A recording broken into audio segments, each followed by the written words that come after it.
மேன்மையானவர். யாருமே புரிஞ்சுக்கல, ஆனா ஏசப்பா புரிஞ்சுக்கிறார் பாருங்க. விபச்சாரியான ஸ்திரியை யாருமே புரிஞ்சுக்கல. சரி, இவ எதனால இதை தள்ளப்பட்டா, இதை தள்ளப்பட்டாளா, போய் சேர்ந்தாளா, இவளுடைய பின்னணி என்ன, எதுவுமே தெரியல. அத்தனை பேரும் என்ன பண்றாங்கன்னா பார்த்த உடனே கல்லுதான் தூக்குனாங்க. ஆனா ஆண்டவர் என்ன பண்றாரு அப்படின்னா அண்டர்ஸ்டாண்ட் பண்றாரு, புரிஞ்சுக்கிறாரு.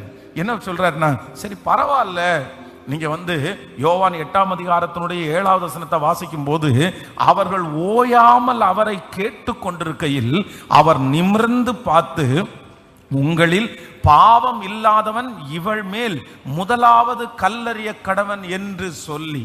அப்போ எல்லாருமே என்ன பண்ணாங்க அப்படின்னு சொன்னா, அவங்க தங்களை நியாயமானவர்களாகவும் இந்த லேடியை குற்றப்படுத்தியும் பேச ஆரம்பிச்சாங்க. ஆனா ஆண்டவர் ஒருத்தர் என்ன பண்றாருன்னா, அந்த சூழ்நிலையை ஆண்டவர் புரிஞ்சுக்கிறாரு.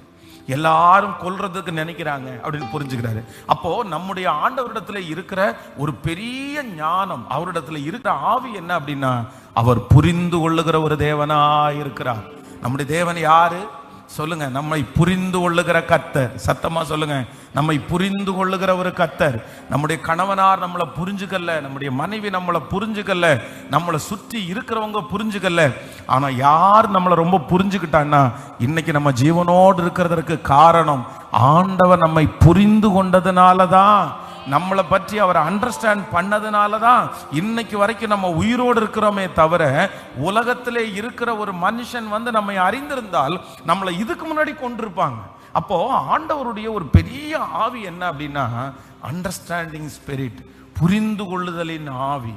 அப்போ சூழ்நிலையை புரிந்து கொள்ளுகிறவர், மனிதர்களை புரிந்து கொள்ளுகிறவர். ஒரு மனுஷன் கோவப்படும் போது ஆண்டவர் புரிஞ்சுக்கிறாரு. பாருங்க, ஆண்டவரை விட்டு நினிவேவுக்கு போக வேண்டியவன் தர்ஷீசுக்கு போறான் பாருங்களேன். தர்ஷீசுக்கு போற அவனுக்கு மூக்கு மேல கோபம் வருது பாருங்களேன். பண்றது தப்பு, ஆனா அவனுக்கு என்ன வருது? தடுமாறி போனவன் இவன். ஆண்டவர் நினிவேவுக்கு போன்னு சொன்னா, தர்ஷீசுக்கு கப்பல் ஏறி போனவன் இவன். ஆனா அங்க போய் என்ன விதண்டாவாதம், என்ன எல்லாத்தையும் பேசியாச்சு. ஆனா ஆண்டவர் என்ன பண்றாரு அப்படின்னு சொன்னா, அவனை விழுங்கும்படியாக ஒரு மீனுக்கு ஆண்டவர் கட்டளை இடுறாரு. அப்ப என்ன அப்படின்னு சொன்னா, ஆண்டவர் அண்டர்ஸ்டாண்ட் பண்றாரு. சரி, நம்ம நிறைய பேர் மனைவிங்க நிறைய பேர் அண்டர்ஸ்டாண்ட் பண்ணுவீங்க தெரியுமா? நிறைய பேர் என்னன்னா, கணவனா ரொம்ப சரி என்னமோ அவரு, சொல்லுங்களேன், நீங்க சொல்லியிருக்கீங்களா இல்லையா? நிறைய பேர் சொல்லி, என்னமோ அவர் கோவப்படுறாரு, சரி என்ன டென்ஷனோ, வேலை ஸ்தலத்துல என்ன டென்ஷனோ, யாரோ திட்டி இருக்காங்களா என்னன்னு தெரியலையே, அவர் சும்மா கோவப்பட மாட்டார்.